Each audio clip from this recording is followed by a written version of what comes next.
Attorney, kapag ho ba, kasi ako yung naguguluhan, kay Harry Roque kasi ang bilis mag-cancel daw ng passport, no? After ng paglalabas ng arrest warrant.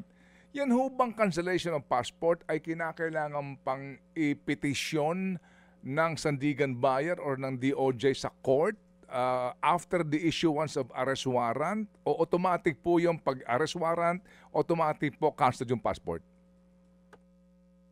Hindi automatic. Kinakailangan maghain ng motion ang prosecution o ombudsman o DOJ.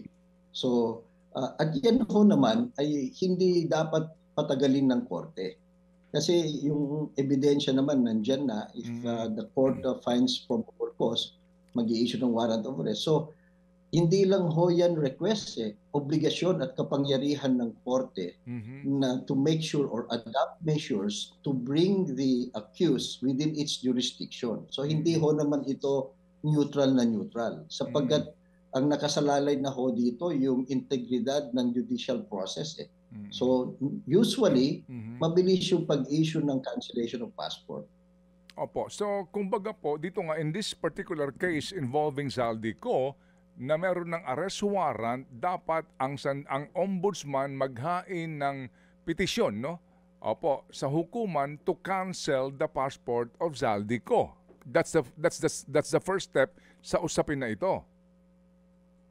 Tama ho, hindi ho naman kasi pwedeng iboluntaryo din ng korte yan, no? Okay. Kasi depende sa circumstances. Ito malinaw na kasi na nagtatago na siya So, it's just a matter of time sana.